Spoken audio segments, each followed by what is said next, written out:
자, 보면은 이제 그 다음에 3번 붕당의 형성과 형성 계기 볼게요. 붕당이란 것은 이제 살인들이 나눠지게 돼요.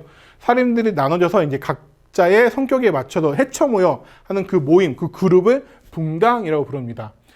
자, 살인 세력들은 계속해서 사활을 당했죠. 사활을 당했음에도 불구하고 사활을 당해서 제거당하고 사약을 먹고 죽고 귀양 가고 이랬음에도 불구하고 결국에는 이들은 중앙정치판의 주인공이 됩니다. 그래서 서원과 향약을 기반으로 세력을 계속 확대해가지고 16세기 중반 정치 주도권, 그러니까 명종 이후 명종 선조 때가 되면은 아예 훈구파를 몰아내버리고 훈구를 제거하고 살인들이 결국에는 권력을 장악하게 돼요.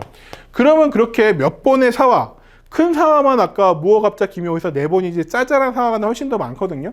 자, 그렇게 사화를 당했음에도 불구하고 결국에는 훈구파를 몰아낼 수 있었던 것은 이들은 지방에 서원이라는 지방에 있는 학교 그리고 향약이라는 기반이 있었기 때문에 그래요. 그래서 서울에서 한양에서 얻어 터져도 고향에 가지고 서원과 향약으로 힘을 키워서 또 올라오니까 결국에는 주인이 됐었던 거예요. 100번 도전하는 거예요.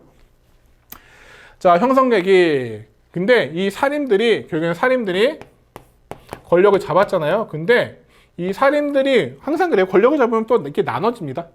의견에 따라 나눠지는데요. 자, 외척 정치, 잔재, 청산과 이주전랑 임명 문제를 두고 살인 내부에 갈등이 벌어집니다. 척신이래요, 척신. 그래서 요거를 이제 척신이라고 부르는데, 아까 그 명종이 왕위에 올랐을 때 윤원영 일파가 이제 명종의 어머니 문정왕후의 이제 오래비 식구거든요. 그래서 그러한 왕의 친척, 외척, 그러니까 왕의 외할아버지 쪽, 외가 쪽 이런 그 친척들을 외척이라고 부릅니다.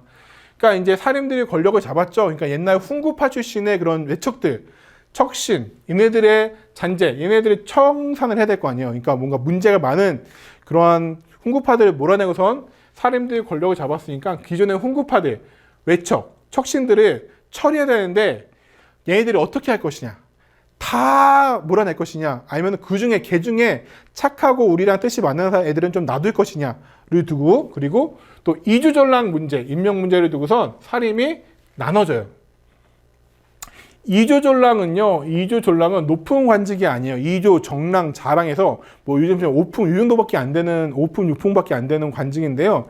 인사권을 가지고 있고, 후임자 청거권, 상사의 언간직의 임명권, 이런 것들을 가지고 있기 때문에 되게 중요한 관직입니다. 높지 않지만 중요한 관직이고, 자기네 붕당이 가질 경우에 상당히, 그 공무원의 배치를 자기 붕당에 유리하게 할 수 있는 그러한 관직이 이조전랑입니다. 그래서 이 임명 문제를 놓고선 기성살인과 신진살인 간에 갈등이 생기게 되는데요.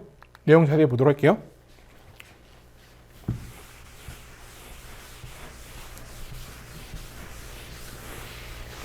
자, 붕당의 분화. 자, 살인이 있죠? 살인이 있었는데 지금 동인과 서인으로 나눠졌습니다. 경복궁 궁궐의 기준으로 얘네들은 동쪽에 살았고요. 얘네들은 서쪽에 살아가지고 동인과 서인으로 나눠졌다라고 합니다. 그래서 이들은요, 동인들은 신진살임이에요. 신진살임은 명종 선조 때 훈구파를 몰아내버리고 새롭게 관직에 진출하기 시작한, 이제 막 관직에 진출하기 시작한 살인들이 신진살임, 새로운 살임이라고 하고요. 기성살임은요, 서인들인데요. 얘네들은 원래 훈구파, 그러니까 성종 때부터 살인들이 관직에 진출했잖아요.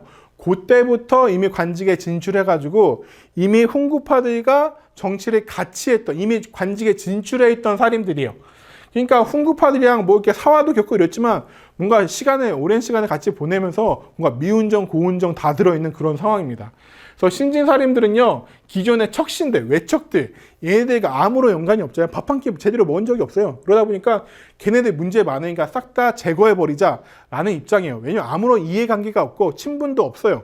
그러니까 척신청산을 하자라는 입장인데, 말했지만 기성살인들은 이미 척신들, 외척들, 얘네들과 이미 미운정, 고운정이 들었다고 했죠. 그러다 보니까 그래도 얘네가 다 나쁜 건 아니야. 얘네 청산을 해야 되지만 그래도 믿을 만한, 우리랑 뜻이 통하는 척신들은, 외척들은 같이 정치를 할 수 있지 않을까? 걔네들은 좀 놔두자라는 입장이 바로 기성살임이에요. 그래서 신진살임, 새로운 살임들은 척신을 다 제거해버리자.